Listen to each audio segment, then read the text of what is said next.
आप जिस क्षेत्र में हैं उस क्षेत्र में सिर्फ नदियों के जल स्तर पर काम कर लीजिए, नदी में पानी को चलायमान कर लीजिए।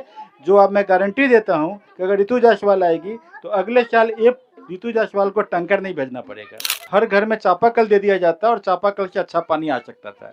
ये नल जल योजना एक लूट योजना बन गया। पूछना होगा उन लोगों से जो यहाँ पर एमएलए बने या एमएलसी बने कि आपने नदियों के पानी को क्यों सूखने दिया। अगर 30 साल के अंदर में जो हमारे एमएलए एमएलसी महोदय थे वो अगर नदियों के जल का संरक्षण करते और नदियों में पानी चलायमान रहता तो भू संकट जो है, जो जमीन का पानी है वो ऊपर रहता है। तो हमारे साथ आगे बातचीत करने के लिए ऋतु जायसवाल के पति और वर्तमान में सिवानी पंचायत के मुखिया और पूर्व फॉर्मर कमिश्नर साहब हमारे साथ मौजूद है, अरुण कुमार सर। बहुत बहुत स्वागत है टीएम रिपोर्टर और बिहार वार्ता में सर। बहुत बहुत शुक्रिया है।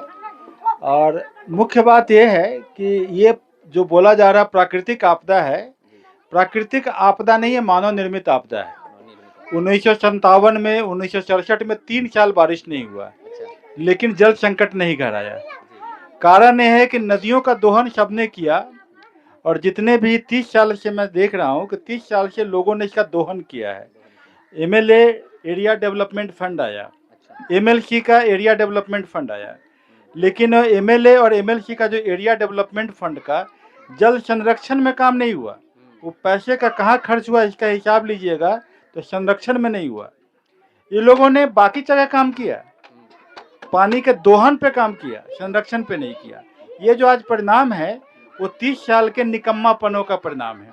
30 साल तक सभी लोग रहे हैं और इस क्षेत्र में अगर 30 साल के अंदर में जो हमारे एमएलए एमएलसी महोदय थे वो अगर नदियों के जल का संरक्षण करते और नदियों में पानी चलायमान रहता तो भू संकट जो है, जो जमीन का पानी है वो ऊपर रहता है।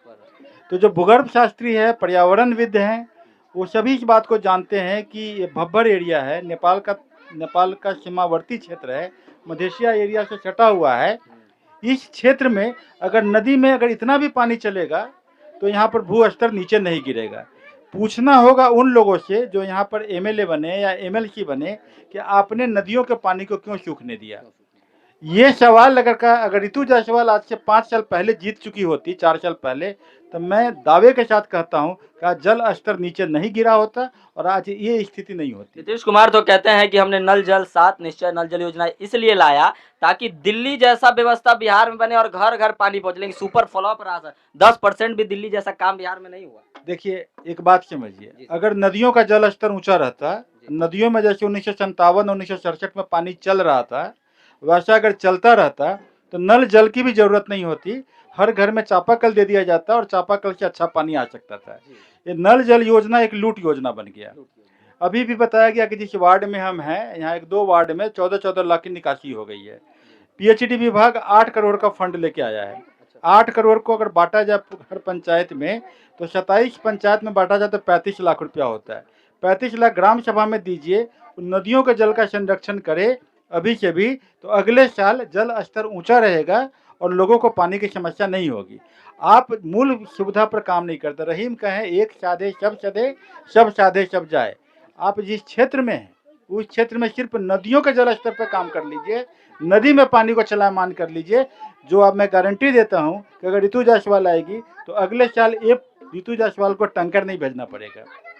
अगले साल हर घर में पानी रहेगा, नल जल का पानी नहीं, उनका चापाकल का पानी रहेगा, क्योंकि भूगर्भ स्तर जो है ऊपर उठ जाएगा, क्योंकि नदियों में पानी चलाना है। तो जरूरत है दूर तक सोचने की जरूरत है। हम अपने पर्यावरण को कैसे स्वच्छ और शुद्ध बना सकते हैं, किस तरह से जो है हम नदी को, तालाब को, पोखर को सूखने से बचा सकते हैं और सीखना चाहिए। और जरूरत है अरुण कुमार सर की बातों पर गौर करने की। और हमारे साथ देख सकते हैं ये बैनर है, बैनर पे क्या लिखा हुआ आप तमाम लोग देखिए। आपकी सेवा में मेरी ओर से एक छोटा सा प्रयास, शायद किसी बूंद से किसी की प्यास जो है बुझ सके, क्योंकि जब व्यवस्था चुप हो जाए तो जनप्रतिनिधियों को बोलना ही पड़ता है। और बोलने के लिए यहाँ पर आप देखिए तमाम लोग हमारे साथ मौजूद है। और इस वक्त हम 12 नंबर वार्ड से लाइव थे, हमारे साथ यहाँ पर हम धरातल पर पहुंचे हुए हैं। वीडियो देखने के लिए, इतना समय देने के लिए हम आपके आभार प्रभार है। अपनी प्रतिक्रिया कमेंट बॉक्स में जरूर बता के जाइएगा। वीडियो को ज्यादा से ज्यादा शेयर करिए। जय हिंद, वंदे मातरम। बहुत बहुत शुक्रिया।